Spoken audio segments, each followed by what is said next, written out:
Bonjour et bienvenue dans le Petit Journal.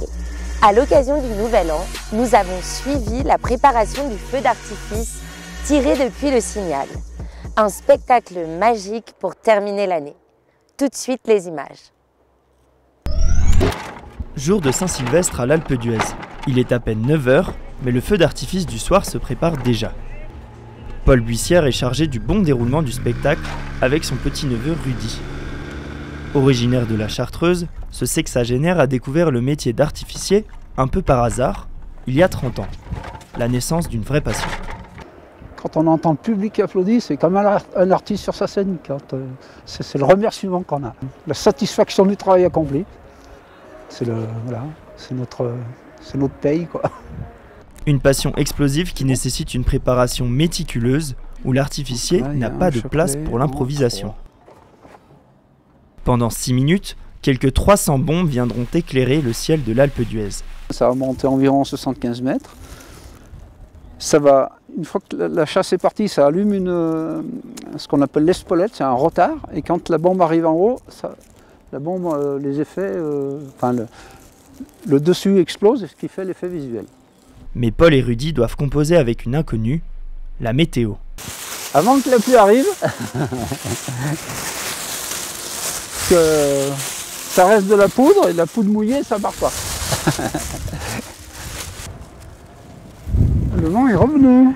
Une précaution bienvenue, car si la pluie ne s'invite pas, c'est la neige qui vient jouer les troubles fêtes. Malgré les flocons, le feu d'artifice est maintenu, et quelques instants avant le tir, la tension monte. J'ai des collègues qui sont 5 minutes avant, ils sont tellement stressés, il ne faut plus leur parler. Mais je me rends compte après, quand je finis le feu, c'est quand je commence à tirer, et c'est au fur et à mesure que c'est comme ça. Mais je me rends compte après, quand je finis le feu, c'est comme ça.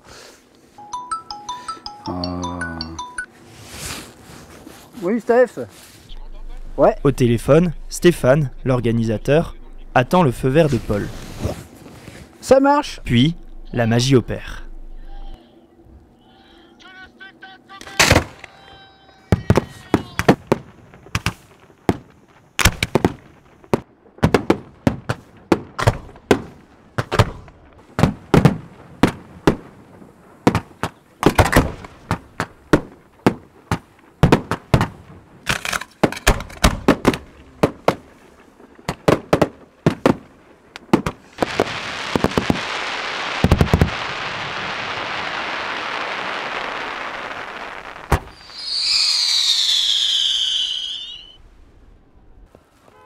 Eh bien, on a bien travaillé.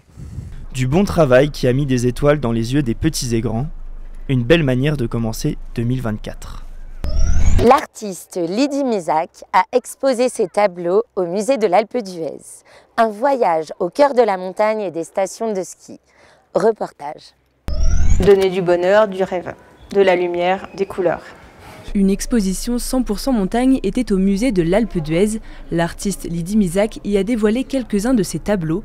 Si elle s'est arrêtée de peindre pendant une dizaine d'années, sa passion l'a vite rattrapée. Architecte d'intérieur et illustratrice, ses toiles sont remplies de symétrie, de perspective et de jeux de couleurs. Donc là, j'ai arrêté de dessiner complètement.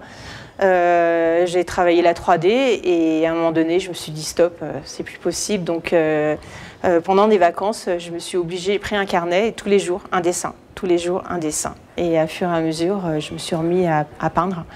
Ça se perd. Bon, après, c'est comme le ski, quand on y travaille, ça revient un peu, mais c'est pas facile au départ. Pour créer ces tableaux, Lydie Mizac utilise une technique développée par ses soins à base de feutre à alcool. Les designers qui travaillent avec les feutres à alcool, ils vont le travailler d'une autre façon que moi. Donc moi, je le maltraite quelque part, je le griffe, j'essaye de trouver en fait une texture, une pâte. C'est ce qui va donner en fait le volume à mes tableaux. Sur ce tableau, on y observe Lydie Mizac en personne. L'artiste raconte un bout de son histoire à travers une mise en abîme. Ça, c'est une histoire qui est intéressante parce que j'ai dit à mon mari, je voudrais habiter là. Donc ça crée de challenge quand même parce que l'endroit est sympa. C'était comme si j'avais vu en fait l'endroit où je voulais me poser et peindre. et c'est un endroit qui est fabuleux pour moi. La représentation de femmes est très présente dans l'exposition. Des tenues vintage aux tenues à la pointe de la mode, il y en a pour tous les goûts. Mon rêve, ça aurait été de travailler, par exemple, pour ne pas le nommer Rossignol, pour dessiner des collections de leurs tenues de ski. Lydie Mizac continue de vivre de sa passion en sublimant les Alpes à travers ses toiles. Ce dimanche aura lieu la 6e édition du ski marathon de l'Alpe d'Huez. Un rendez-vous à ne pas manquer. Merci d'avoir suivi le petit journal. Au revoir et bonne année à tous.